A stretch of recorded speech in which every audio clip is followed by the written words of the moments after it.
That's my hilarious Leonardo DiCaprio impression.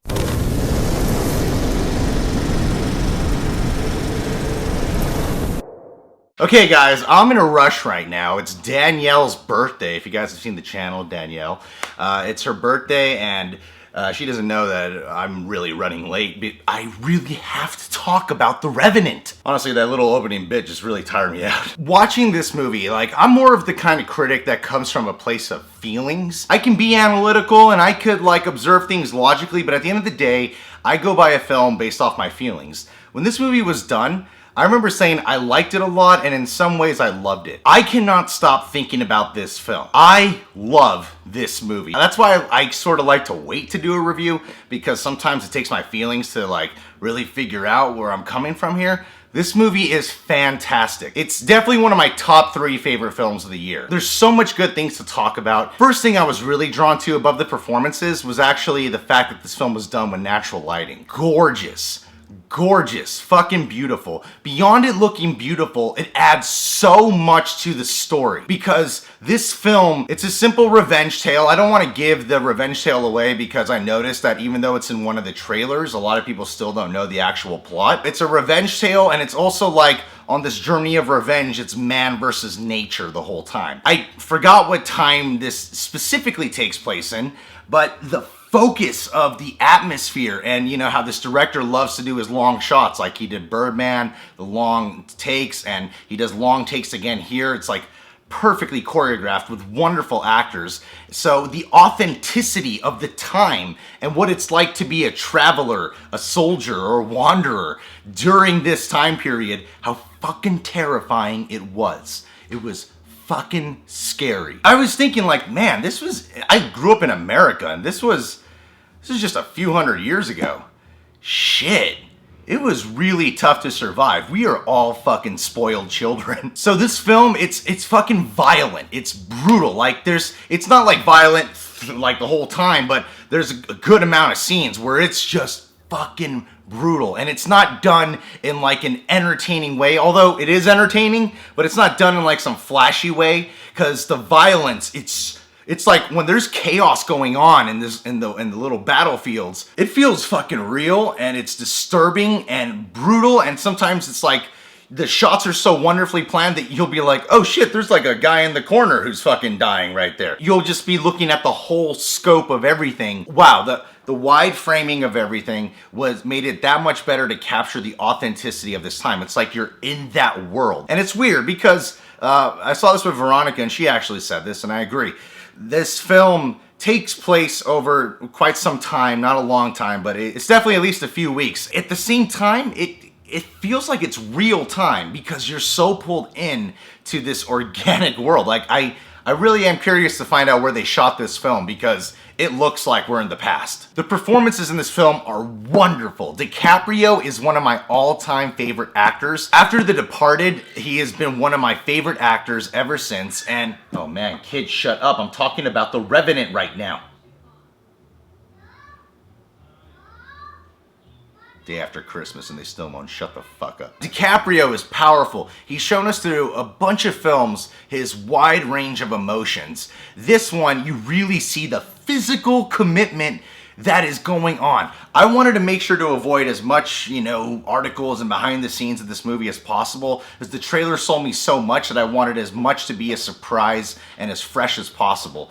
There are sequences in this film where I'm like, they clearly filmed this in the snow. And DiCaprio is like going through the water at one point. He's naked in the snow. It's like, dude, this guy just really fucking committed. He is primarily suffering during this film. When you watch, it's like the Passion of the Christ if it was nature just trying to take down Jesus, He is just going on this mission, and the worst things just keep happening to him. That's one of my minor issues with the film. It's really not something that I was like really hung up on, but DiCaprio, when I look back at this film, I'm like, he survived way too much. There are things where I'm like, he would have gotten an infection, he would have died just from that, his wounds would have been cut open. Like, there's several nitpicky details I can go through, but it's still an entertaining fucking film, and you're so engrossed that you kind of don't really like register that, because after something sort of unrealistic happens, they back it up with more realistic scenarios. So DiCaprio's physical performance in this film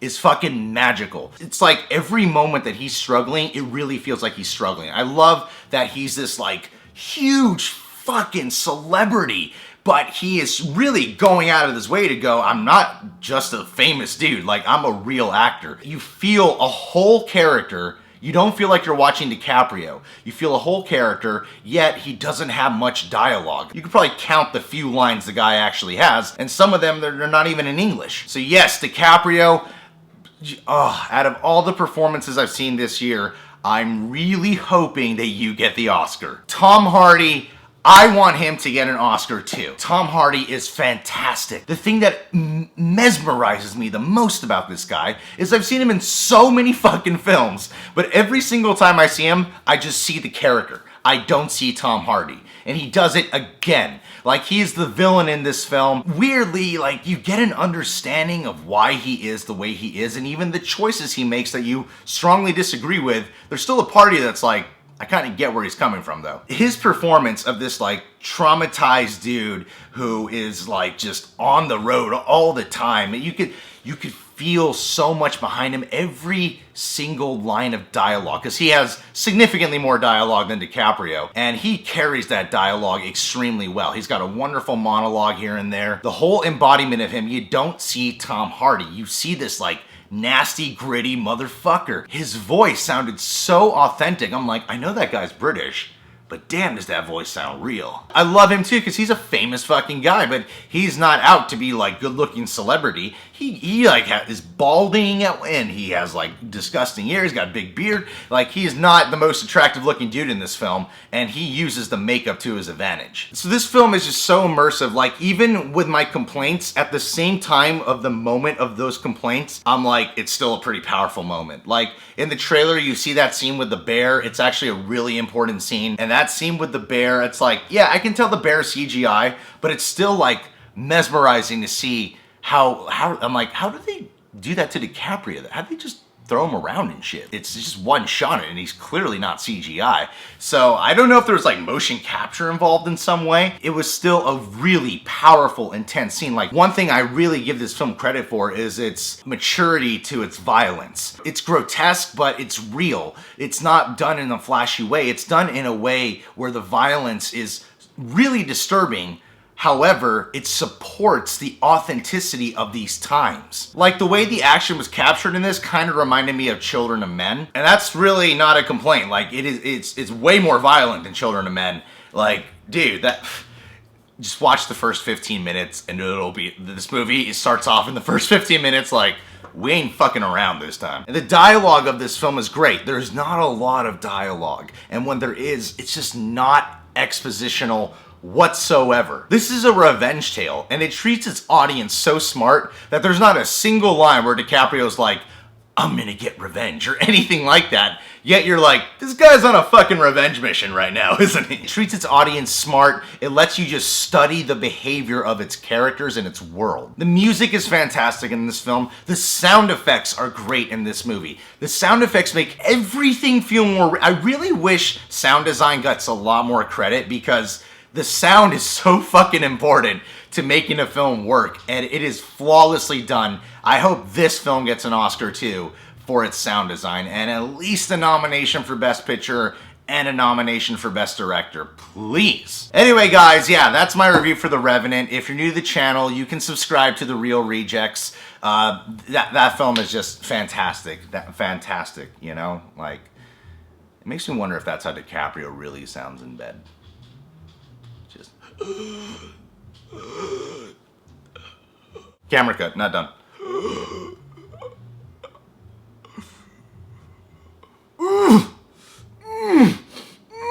That's him coming. Can't go a video without a sex joke. Sorry, guys.